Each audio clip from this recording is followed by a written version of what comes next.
ये आर्टिकल्स हैं दो, ए और एन, इनका यूज आज हम देखेंगे कि कहां पे ए एन लगाना और कहां पे, यहां पे ए लगाएंगे और कहां पे एन। ठीक है, तो देखो हमने आपको समझाया कि वावल साउंड्स का इजी तरीका हमने आपको बताया क्या है, वो ये है कि आपने जो हिंदी में स्वर आपके होते हैं उनमें जो री है ना उसको छोड़ देना, जो आप लिखते हो ना वो री छोड़कर जितने भी स्वर हैं आपके उनको, उनकी साउंड्स आप याद रखेंगे, जैसे आ ई उ है, ऐसे करके ए ओ अंग आ, ऐसे करके इन स्वर वाली साउंड से कोई भी इंग्लिश का वर्ड जब शुरू होगा तो हमने क्या करना है, उनके साथ एन लगाना। क्या लगाना है, ये लिखा हमने यहाँ पे, इन स्वर के साथ हमने क्या लगाना है, स्वर वाले वर्ड्स के साथ हमने क्या लगाना है, एन। साउंड कहां देखना है आपने, शुरू में, आखिर में नहीं, शुरू में देखना। जैसे एप्पल है ना, एप्पल तो ऐसे शुरू हो रहा है, तो उस केस में आपने क्या करना है, यहां देखो ए चेक करो, है यहाँ पे कहीं देखो, है ना, तो आप देखो इसके साथ क्या लगाना हमने,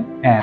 जैसे हम सिंपल से एग्जांपल देते हैं, डॉग किससे शुरू होगा, डा से शुरू होगा, इसमें है जी आपको कहीं का, तो आप क्या लगाएंगे हम, उस वक्त केस में क्या लगाएंगे, ए लगाएंगे भाई, क्या लगाएंगे हम, ए डॉग कर देंगे। ठीक है, आप देखो ये तो हिंदी वालों को तो ऐसे आएगा, उर्दू वालों को तो परेशानी रहेगी ना, उर्दू वाले कैसे याद रखेंगे, सिंपल से, जब भी कोई इंग्लिश में कोई भी वर्ड जो है अगर वो अलिफ की साउंड से शुरू होगा, किससे शुरू होगा, देखो अलिफ की क्या क्या साउंड हो सकती है, अलिफ जबर आ, अलिफ जेर ई, अलिफ जेर ये ई, अलिफ पेश उ, अलिफ पेश वाव उ, अलिफ बड़े ए, ठीक है, ऐसे अलिफ जबर वाव आओ, अलिफ पेश वाव उ, तो साउंड सारी अलिफ से शुरू हो रही है, किससे हो रही है, तो अलिफ से जो भी शुरू होंगी साउंड, उन साउंड्स में अगर आपका क्या है, कहीं से भी कोई भी वर्ड इंग्लिश में शुरू हो रहा है तो हमने उसको क्या करना है, उसके साथ क्या लगाना, हमने एन लगाना है। क्या लगाना है, एन। अब देखो यहाँ पे देखिए, अगर हमने, हमारे पास 5 वावल्स हैं, ए ई आई ओ यू, इसमें से ज्यादातर में आपको प्रॉब्लम नहीं आएगी, आएगी किसमें, जैसे यू में, किसमें आएगी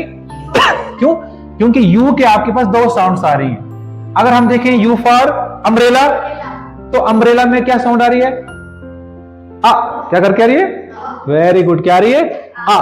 तो जब आ है इसमें कहीं स्वर में, उर्दू में भी देखें, देखो आ है, अलिफ जबर आ, तो इस केस में क्या लिखेंगे हम, एन लिखेंगे। क्या लिखेंगे, लेकिन अगर हम ये एक वर्ड लिखते हैं, जैसे कि मैं लिखता हूं यूनिट, आपने जैसे एक यूनिट कंप्लीट कर दिया, लिखते हैं ना, यूनिट कंप्लीट कर दिया, उस केस में इसमें यू की आवाज क्या आ रही है, या आ रही है, उस केस में क्या आएगा, ए आएगा कि एन आएगा, ए आएगा। ओके, अब आप क्या करेंगे, आप में से एक बच्चा आएगा, वो ये वाले क्वेश्चंस को सॉल्व करेगा।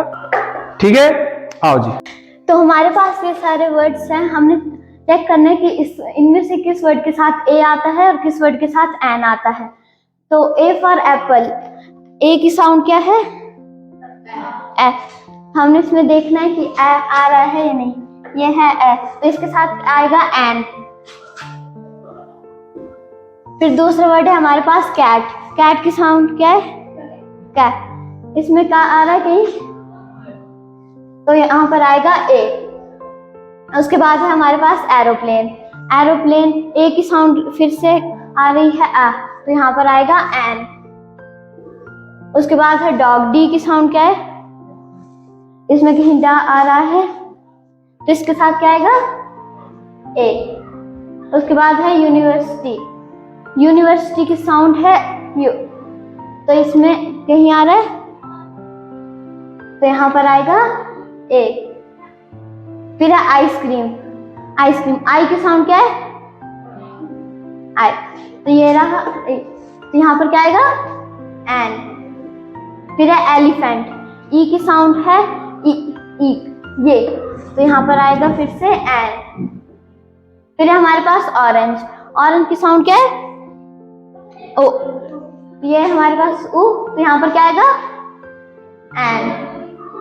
फिर है अम्ब्रेला, तो यू की साउंड, अम्ब्रेला, अम्ब्रेला की साउंड क्या है, आ, यहाँ पर है आ, तो यहाँ पर क्या आएगा, एन। ये ऑनेस्ट, ऑनेस्ट की साउंड क्या है, ओ, तो आ रहा है ना ओ, तो यहाँ पर क्या आएगा, एन।